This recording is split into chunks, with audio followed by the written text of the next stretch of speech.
प्रत्येक दिवशी काही इंटरेस्टिंग घडत नाही, वेगळं काही घडत नाही. आपण हाऊसवाईफ आहोत आणि प्रत्येक दिवशी रोज तेच तेच तेच तेच घडत असतं आणि मग तेच तेच दाखवण्यात पण काही मजा नसते आणि तुम्हालाही बघायला कंटाळा येणारच असेल आणि माझे व्ह्यूज बघता तर जास्तच कंटाळा येत असेल तर असं भले जाऊ दे. चला, आज मी दही मिरची करायला घेतली होती. त्यासाठी मी इथे जिरे घेतले आणि बडीशोप घेतली आणि काळी मिरी घेतली होती आणि थोडेसे धने घेतले होते, जे की मी मस्तपैकी कुटून घेतले. त्यानंतर कढई ठेवली गॅसवर, थोडंसंच तेल टाकलं, जास्त तेल टाकायचं नाही आहे.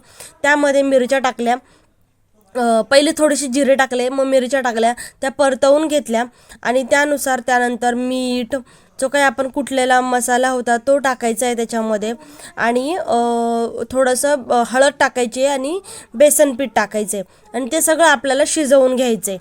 आता हे शिजतं तोपर्यंत मला तुम्हाला एक गोष्ट विचारायची की माझे कॉमेडी व्हिडिओ तुम्हाला बघायला आवडतील का, जे की मी इंस्टाग्रामवर पण बनवते आणि याच्या पहिले यूट्यूबवर पण बनवत होती, पण सध्या बंद केलेले आहेत. तर ते सुद्धा तुम्ही मला कमेंट करून नक्की सांगा की तुम्हाला माझे कॉमेडी व्हिडिओ बघायला आवडतील की नाही आवडतील. त्यानंतर मी याच्यामध्ये थोडंसं पाणी टाकलं आणि वाफ दाबून घेतली, जेणेकरून मिरच्या थोड्याशा नरम होतील आणि शिजतील. आणि 2 ते 3 मिनटानंतर मी काढून घेतलं तर मिरच्या बऱ्यापैकी शिजल्या होत्या.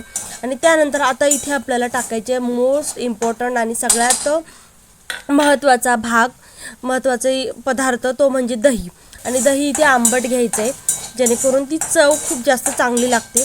आणि इथे मी 2 चमचे दही घेतलं होतं, व्यवस्थित मिक्स करून घेतलं आणि थोडंसं इथे पाणी टाकायचं आहे, कारण थोडासा रसा इथे म्हणजे थोडंसं जो ओल्या ओल्या मिरच्या झाल्या पाहिजेत, ज्या की ह्या फायनल असं होतं. त्यानंतर मी ते खिचडी करत होती आणि खिचडी म्हणजे आमचा एक प्रकारचा पुलावच असतो, ज्याच्यामध्ये सगळ्या गोष्टी जेवढ्या टाकतील तेवढ्या टाकते. त्यानंतर मी असा काहीसा माझा मेन्यू होता, चपाती, दही मिरची, पापड, गिलकेचे भजे आणि खिचडी. तर आजचा व्लॉग कसा वाटला